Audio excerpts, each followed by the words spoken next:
ಗುರುಗಳೇ, ಇಷ್ಟು ಡೀಪ್ ಜ್ಞಾನ ಇಟ್ಕೊಂಡು ಇಂಥ ಒಳ್ಳೆ ಕವನ ಬರೆದಿದ್ದೀರ ಗುರುಗಳೇ. ನಂಗೆ ನಿಮ್ಮ ಮೇಲೆ ಭಾರಿ ಅಭಿಮಾನ ಜಾಸ್ತಿ ಆಯಿತು.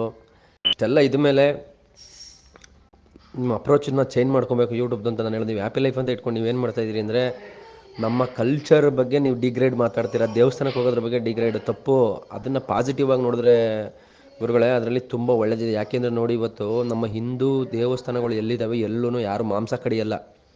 ಅದೇ ಬುದ್ಧನ ಹೆಸರು ಹೇಳ್ಕೊಂಡು ಮಹಾಬೋಧಿ ಸೊಸೈಟಿ ಅಂತ ಬೆಂಗಳೂರು ಗಾಂಧಿನಗರದಲ್ಲಿದೆ, ಅಲ್ಲಿ ಹಿಂದ್ಗಡೆ ಮಾಂಸ ಬೇಯಿಸ್ಕೊಂಡು ತಿಂತಾರೆ. ಹಂಗಾಗಿ ನಮ್ಮ ಹಿಂದೂ ಸಂಸ್ಕೃತಿ ಏನಿದೆ ಅದು ವೈಜ್ಞಾನಿಕ. ಬಟ್ಟು ಆ ಸಂಸ್ಕೃತಿನ ನಮ್ಮ ಜನಗಳ ಮುಗ್ಧತೆನ ಉಪಯೋಗಿಸ್ಕೊಂಡು ಒಂದಷ್ಟು ಜನ ಪುರೋಹಿತಶಾಹಿ ವರ್ಗನೋ ಯಾರೋ ಮತ್ತೊಬ್ಬರು ಅವರು ಬೇಳೆ ಬೇಯಿಸ್ಕೊತಿದ್ದಾರೆ. ಸತ್ಯವನ್ನು ಎಲ್ಲರಿಗೂ ರೀಚ್ ಆಗಕ್ಕೆ ಬಿಟ್ಟಿಲ್ಲ ಅಷ್ಟೇ.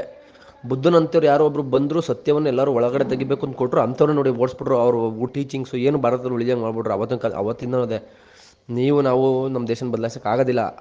ಬಟ್ ಏನು ಅಂದರೆ, ನಾವು ನಮ್ಮ ಕಲ್ಚರ್ ಬಗ್ಗೆ ನೆಗೆಟಿವ್ ಆಗಿ ಮಾತಾಡಿ ಇದು ಮಾಡೋದು ಬೇಡ. ದೇವಸ್ಥಾನಕ್ಕೆ ಹೋಗೋದು ಏನಕ್ಕೆ? ಮನಃಶಾಂತಿಗೆ. ಆ್ಯಕ್ಚುಲಿ ಜನಕ್ಕೆ ಸಿಗ್ತಾ ಇದೆ ಮನಃಶಾಂತಿ. ದೇವಸ್ಥಾನಕ್ಕೆ ಹೋಗಿದ್ದು ಬಂದರೆ ಅವ್ರಿಗೇನೋ ಒಂದು ಶಾಂತಿ ಸಿಗುತ್ತೆ, ಮನೇಲಿ ಅವ್ರು ಅಂದ್ಕೊಂಡು ಕೆಲಸ ಆಗ್ಬಿಡುತ್ತೆ. ಯಾಕೆಂದರೆ ಅವ್ರ ಮೈಂಡಲ್ಲಿ ಸ್ವಲ್ಪ ಕಾನ್ಸಂಟ್ರೇಷನ್ ಸಿಗುತ್ತೆ, ಅವ್ರ ಮೈಂಡ್ ಸ್ವಲ್ಪ ಪೀಸ್ ಆಗುತ್ತೆ. ಅವ್ರು ಮಾಡೋ ಕೆಲಸದ ಮೇಲೆ ಅವ್ರು ಚೆನ್ನಾಗಿ ಕಾನ್ಸಂಟ್ರೇಷನ್ ಮಾಡಿ ವರ್ಕ್ ಮಾಡೋಕ್ಕೆ ಸಾಧ್ಯ ಆಗುತ್ತೆ ಗುರುಗಳೇ. ಈಗ ನಮ್ಮ ಭಾರತದಲ್ಲಿ 1.5 ಬಿಲಿಯನ್ 150 ಕೋಟಿ ಜನ ಇದ್ದು ಒಂದು ಸಿಸ್ಟಮ್ ಇಲ್ಲ, ಒಂದು ವ್ಯವಸ್ಥೆ ಇಲ್ಲ. 30% ಟ್ಯಾಕ್ಸ್ ಕಿತ್ಕೊಂತಾರೆ ನಮ್ಮ ಹತ್ರ. ಅದ್ರ ಜೊತೆಗೆ 30% GST. ನೀನೊಂದು ಹೋಗಿ ಎಣ್ಣೆ ತಗೋತೀಯ, ಅಕ್ಕಿ ತಗೋತೀಯ, GST.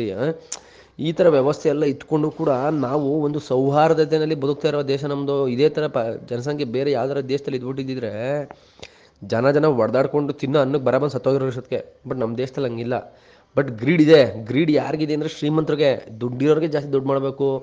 ಈ ಗೌರ್ನಮೆಂಟ್ ಸೆಕ್ಟರಲ್ಲಿರೋ ಮುಂಡೆ ಮಕ್ಕಳಿಗೆ ಇವ್ರಿಗಿದೆ. ಬಿಟ್ಟರೆ ನಮ್ಮ ಸಾಮಾನ್ಯ ಜನರು ಮುಗ್ಧರು ಪಾಪ ಅವ್ರು ದೇವ್ರ ಪೂಜೆ ಮಾಡ್ತಾರೆ. ಏನೋ ಒಂದು, ಈಗ ಎಲ್ಲರೂ ದೇವ್ರ ಪೂಜೆನ ದೇವ್ರ ಹತ್ರ ಅದು ಕೊಡು ಇದು ಕೊಡು ಅಂತ ಕೇಳಲ್ಲ ಸ್ವಾಮಿ.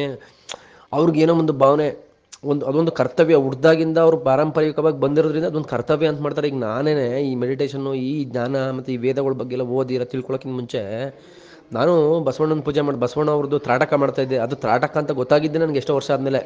ಅದಕ್ಕಿಂತ ಮುಂಚೆ ಅದು ಶಿವನ ಪೂಜೆ ಮಾಡ್ತಾಯಿದ್ದೀವಿ, ಶಿವಭಕ್ತ ಅಂತ ಮಾಡ್ತಾಯಿದ್ವಿ ನಾವು. ಶಿವ ಅಂದರೆ ಅಥವಾ ಈಶ್ವರ ಅಂದರೆ ಅದೇ ಪ್ರಕೃತಿ ಅನ್ನೋ ಒಂದು ಭಾವನೆನೆಲ್ಲ ಅದನ್ನು ಮಾಡ್ತಾಯಿದ್ದೀವಿ ನಾವು.